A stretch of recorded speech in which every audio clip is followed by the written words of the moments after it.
Hi everyone, आपका स्वागत है अपने अकेडमी डबल ए में। मैं आपका गोविंद सर। आज हम लोग पढ़ेंगे मैट्रिक्स में अगला टॉपिक। इसमें हम देखेंगे, पिछली क्लास में हमने आपको कुछ एक्सरसाइज करवाया था जिसमें दो से तीन प्रश्न ही हम लोग कर पाए थे।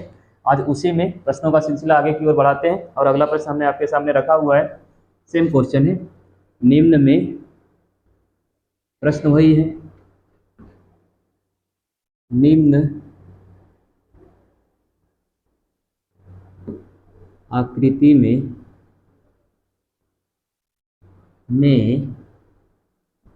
निम्न आकृति में प्रश्नवाचक चिन्ह के स्थान पर चिन्ह के स्थान पर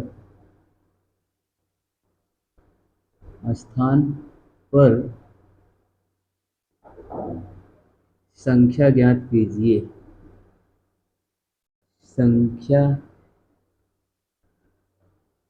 ज्ञात कीजिए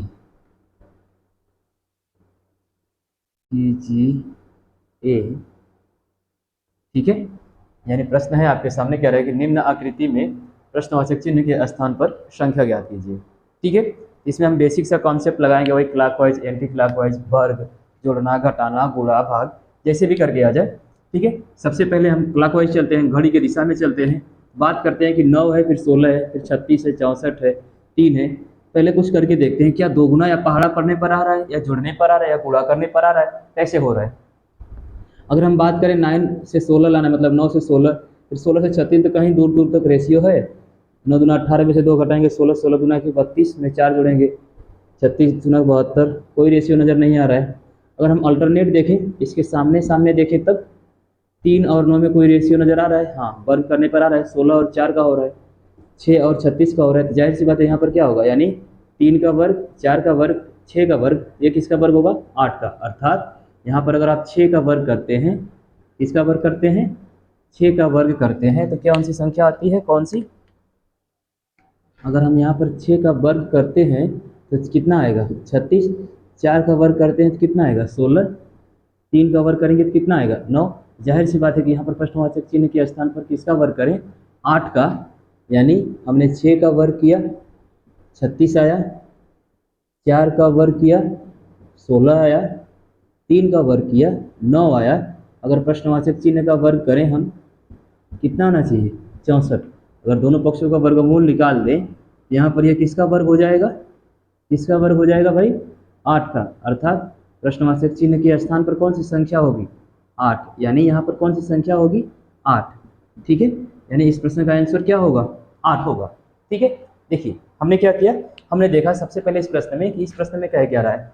तो हमने पाया कि भाई निम्न आकृतियों में प्रश्नवाचक चिन्ह के स्थान पर कौन सी संख्या होगी। तो हमने देखा कि यहाँ पर 3 का वर्ग 9, 4 का वर्ग 16, 6 का वर्ग 36, प्रश्नवाचक चिन्ह का वर्ग यानी 64। 64 किसका वर्गमूल है, 8 का। अर्थात प्रश्नवाचक चिन्ह के स्थान पर कौन सी संख्या होगी, प्रश्नवाचक चिन्ह के स्थान पर संख्या 8 होगी। कौन सी होगी, 8। चलिए इसी प्रकार अगले सवाल की ओर बढ़े, बात करें अगले सवाल की। हटाएं इसे, या देखते रहिए, अगला सवाल हम आपके सामने रखते हैं। देखिएगा अगला सवाल है, बस थोड़ा सा अलग होगा, उसके लिए नया डायग्राम बनाते हैं आपको। प्रश्न पूछने का जो तरीका है इसमें कुछ खास है नहीं, बस आपको कॉमन सेंस इस्तेमाल करना है और धैर्य से प्रश्नों को हल करना है। आंसर खुद ब खुद आपके सामने बोल उठेगा। मैट्रिक्स में प्रश्न अपने आप ही आंसर बोलते हैं। ठीक है। देखिएगा, जैसे हम एक प्रश्न आपके सामने रखते हैं, ये सीजीएल में पूछा हुआ है। देखिएगा, जैसे डाटा दिया हुआ है हमारे पास 7, 5, 9, 7, 5, 9, 7, 5, 9, 16, 21, क्वेश्चन मार्क, 9, 16, 30, 9, 16, 30। ठीक है। यहाँ पर एक डाटा दिया हुआ है और इसमें भी प्रश्नवाचक चिन्ह के स्थान पर, यानी इसके स्थान पर आपको बताना है कि कौन सी संख्या होगी। ठीक है। अब इसको आप क्या करेंगे, यहाँ पर तो क्लॉक और एंटी क्लॉकवाइज आपने देखा, एक बार घड़ी के दिशा में, एक बार घड़ी के विपरीत दिशा में। अब यहाँ पर हम क्या करें भाई, ये तो चौकोर हो गया। अब यहाँ पर जोड़ घटा के देख लेते हैं, या अल्टरनेट करके देख लेते हैं। हो सकता है कि पहली संख्या, दूसरी संख्या और तीसरी संख्या में कोई रिलेशन, पहले दूसरी, एक बार दाएं से बाएं, एक बार ऊपर से नीचे, एक बार इधर से चेक कर लेते हैं, एक बार इधर से, कहीं से तो आ जाएगा। चलिए करते हैं। अब 7 में कितना जोड़ेंगे, 7 में से 8 जोड़ेंगे, 9 8, 8 7 15, 9 7 16, फिर लेकिन इधर कितने का रेशियो हो जाएगा, 7 का, यानी यहाँ पर 9 जोड़ेंगे, यहाँ पर 7 घटाएंगे। कुछ समझ में आ रहा है? नहीं, यहाँ पर ज़्यादा हो जा रहा है, 16, फिर यहाँ पर 5, यानी 16 5 9 13, कुछ तो कॉमन नज़र आ रहा है। अगर हम बात करें 7 में 9 को क्या कर दें, जोड़ दें, तो संख्या क्या आ जाएगी, 16 आएगी, यानी 7 + 9 कितना होगा, 9 7 16। अगर हम बात करें 5 + 16, 5 धन 16 जोड़ेंगे तो कितना आएगा, 21 आएगा। यानी साइड वाली संख्याओं को प्लस करने पर, साइड वाली संख्याओं को प्लस करने पर अंदर वाली संख्या का मान खुद ब खुद क्या हो जा रहा है, आ जा रहा है। यानी दोनों किनारों की संख्या को आपस में क्या कर दीजिए, जोड़ दीजिए, और आंसर अपने आप आ जा रहा है। ठीक है, 7 में 9 जोड़ेंगे 16, 5 में 16 जोड़ेंगे 21। उसी प्रकार 9 में 13 जोड़ दें, कितना जोड़ दें, 13, कितना आएगा, 9 13, यानी 9 3 12, 32। अर्थात यहाँ पर जो प्रश्नवाचक चिन्ह है, इसके स्थान पर कौन सी संख्या आएगी, 32। कौन सी आएगी भाई, 32। क्लियर? हमने क्या किया, तो हमने बाहर बाहर वाली संख्याओं को प्लस किया और बीच वाली संख्या अपने आप खुद ब खुद आ गई। ठीक है, चलिए एक बार फिर से देखिएगा। निम्न आकृतियों में प्रश्नवाचक चिन्ह के स्थान पर संख्या ज्ञात कीजिए। तो हमने 7 और 9 को जोड़ा 16, 5 और 16 को जोड़ा 21, 9 13 जोड़ेंगे कितना आएगा, 32, 9 13 जोड़ेंगे कितना आएगा, 32। ठीक है, चलिए इस बार चेंज करते हैं, हटाएं इसे। चलिए देखिएगा अगला प्रश्न, आप स्क्रीनशॉट बनाते रहिएगा या पॉज करके वीडियो को नोट डाउन करते रहिएगा, चीज़ें खुद ब खुद अपने आप समझ में आएंगी। देखिएगा अगला प्रश्न, इस पर थोड़ा सा घुमाएगा, क्योंकि वनडे एग्जाम टफ एग्जाम भी होता है। अगर आप नहीं कुछ जानते हैं तो भाई बात बननी असंभव टाइप का हो जाएगा। ठीक है, चलिए इस बार थोड़ा सा डाटा बढ़ाते हैं, बस ध्यान रखिएगा डाटा कितना हो बढ़ा दे, लगाने का तरीका जो है ना वह सेम ही रहेगा। 2 4 कॉलम हो गया, 1 2 3, यानी 4 कॉलम हो गया, 4 ऊपर 4 नीचे। ठीक है, डाटा कितना भी बढ़ा दे तरीका वही रहेगा। ठीक है, चलिए रखते हैं आपके सामने कुछ डाटा। हम आपके, यह है हमारा पेट का यूपी ट्रिपल एससी का। देखिएगा 112, सॉरी 3 ही कॉलम है, सॉरी 3 ही कॉलम है, ऐसे 4 हैं ऐसे 3 हैं।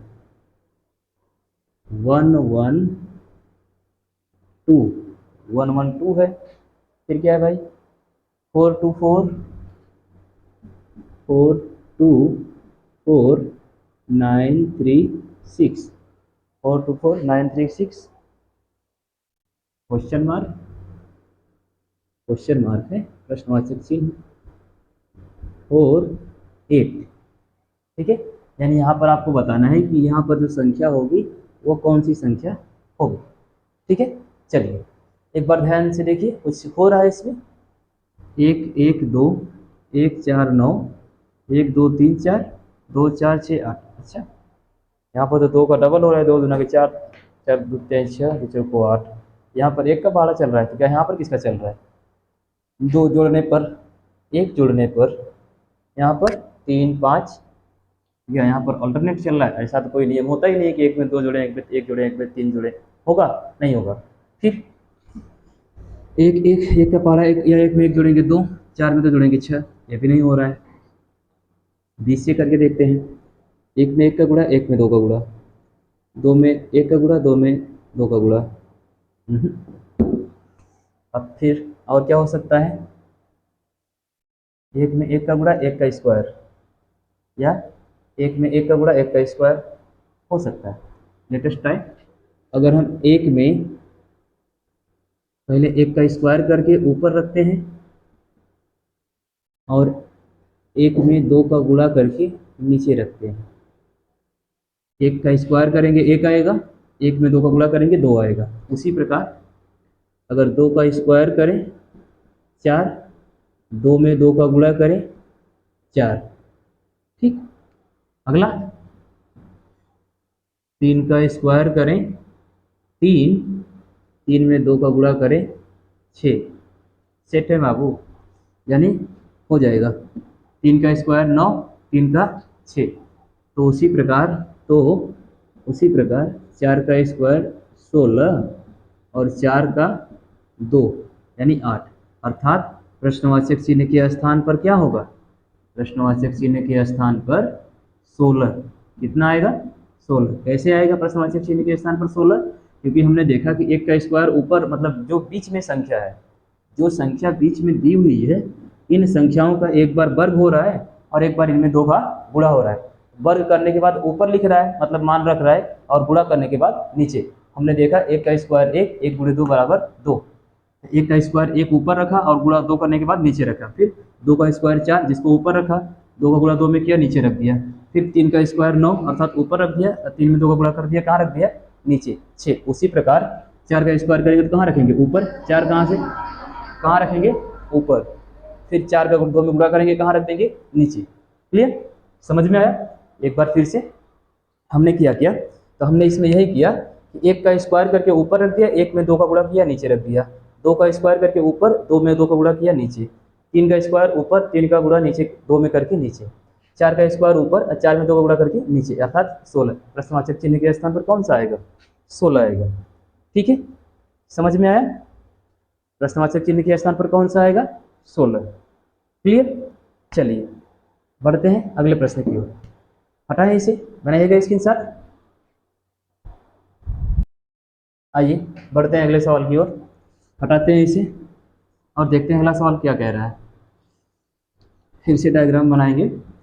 प्रश्न आपका वही रहेगा, प्रश्नवाचक चिन्ह के स्थान पर, यानी हर जगह आपको प्रश्नवाचक चिन्ह के स्थान पर ही क्या बताना है? मान बताना है। देखिएगा, कुछ डाटा रखते हैं आपके सामने चेंज करके। उम्मीद करते हैं आप इस बार कर पाए। अल्फ़ाबेट डाटा अगर आपको याद होगा, यानी A1 B2 C3 D4 E5 S10, ऐसे करके अगर डाटा आपको याद है तो उम्मीद है कि आप इसको जरूर कर पाएंगे। देखिएगा, एक प्रश्न हम आपके सामने रखते हैं। ADH FIM, ADH FIM, प्रश्नवाचक चिन्ह NR, N है फिर R है। ठीक है, चलिए ट्राई करिए, ध्यान से देखिएगा। बस इसमें आपको जरूरत पड़ेगी किसकी? जितने भी अल्फ़ाबेट होते हैं ना, यानी A1 B2 C3 D4, उम्मीद करते हैं कि आपको याद होगा।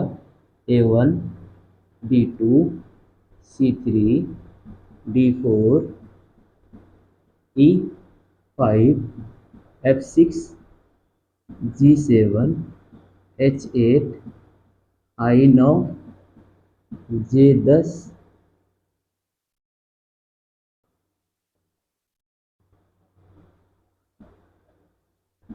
K11 L12 M13। ठीक, A1 B2 C3 D4 E5 S6 G7 H8 I9 J10 K11 L12 M13 N opposite 14 O 15 P 16 हो गया। अब P के बाद Q, P के बाद Q आ जाएगा, Q 17 R 18। R तक हमको जाना है तो Q का मान हो जाएगा 17। यहाँ पर रख लेते हैं Q 17 R 18। ठीक है, बाकी चार आगे बढ़ते रहेंगे। चलिए, अब हमसे पूछा है ADH FIM NR। अब रिलेशन हमको कितने प्रकार से, या तो दाएं से बाएं या तो ऊपर से नीचे। अब AFR अर्थात इसी में तो पूछा है, यह वाला तो लेंस, मतलब क्या करेंगे, इसको तो कर नहीं पाएंगे। सबसे पहले हमको, अब इस वाले को सॉल्व करने से पहले हम इन दोनों को सॉल्व करें। या इसको सॉल्व करने से पहले इन दोनों को सॉल्व करे थे, यानी जाहिर सी बात है कि यहाँ पर तो यह रास्ता सीधा सीधा बंद है, बचा कौन सा, यह वाला। इसको चेक करते हैं कि इनमें कोई संबंध है क्या, ए डी एच में कोई रेशियो है। अगर हम ध्यान से देखें तो ए का प्लेस वैल्यू, ए का फेस वैल्यू कितना है, 1 है, डी का फेस वैल्यू कितना है, 4 है, एच का फेस वैल्यू कितना है, 8 है। अब इनके बीच में कोई संबंध नजर आ रहा है, यानी यहाँ से यहाँ तक जाने में +3, फिर यहाँ से यहाँ तक जाने में +4। चलो मान लेते हैं कि इनमें यह संबंध है, तो क्या यही रिलेशन नीचे वाले में भी है, रख के देख लेते हैं। एफ का फेस वैल्यू, एफ का फेस वैल्यू 6, आई का फेस वैल्यू 9, एम का फेस वैल्यू 13। क्या इनमें भी वही संबंध है, 36 9, हाँ भाई 9 4 13। अरे वाह, ये तो हो गया। ए में डी यानी 3, 1 में 3 जोड़ेंगे 4 यानी ए डी, 4 में 4 जोड़ेंगे 8 यानी 4 से 8, डी से एच, 6 में 3 जोड़ेंगे 9 यानी एफ से आई, और 9 में 4 जोड़ेंगे 13।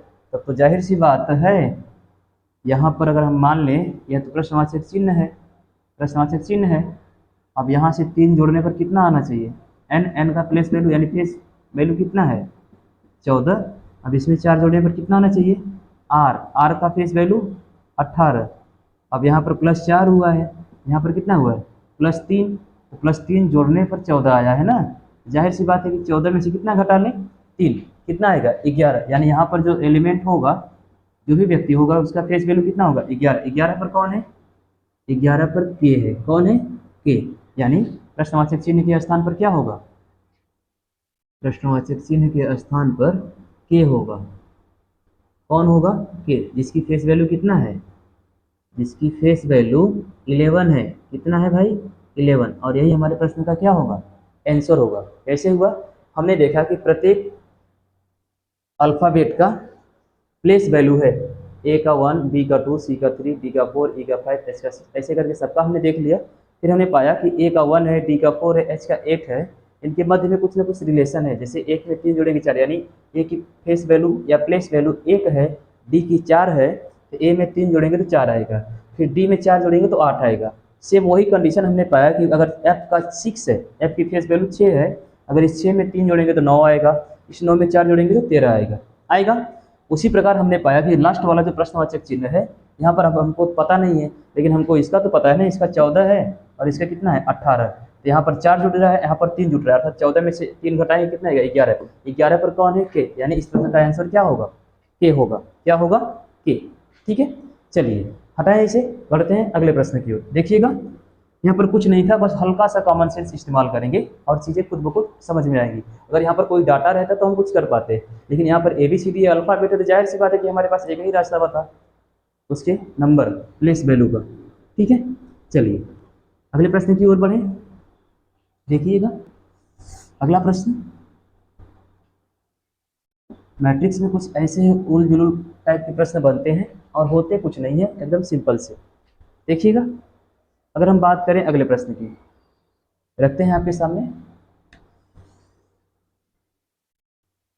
मैट्रिक्स मतलब मैट्रिक्स,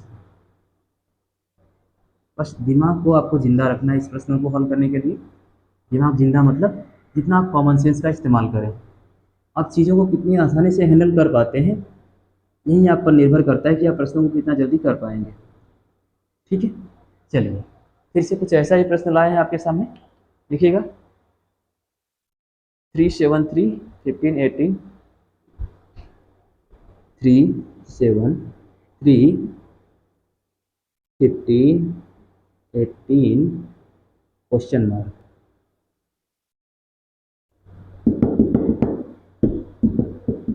3 7 3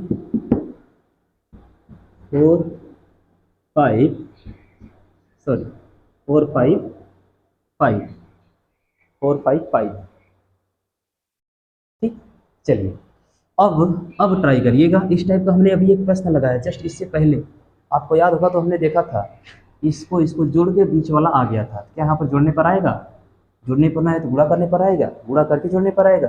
लेट अस ट्राई। 4 तिहाई 12 और 12 15 है ना, अगर दो जोड़ दें, सॉरी 3 जोड़े ना, 3 कितना आएगा 15, यानी बाहर बाहर वाले का मल्टीप्लाई और प्लस 3। ठीक, 7 पाँचे 35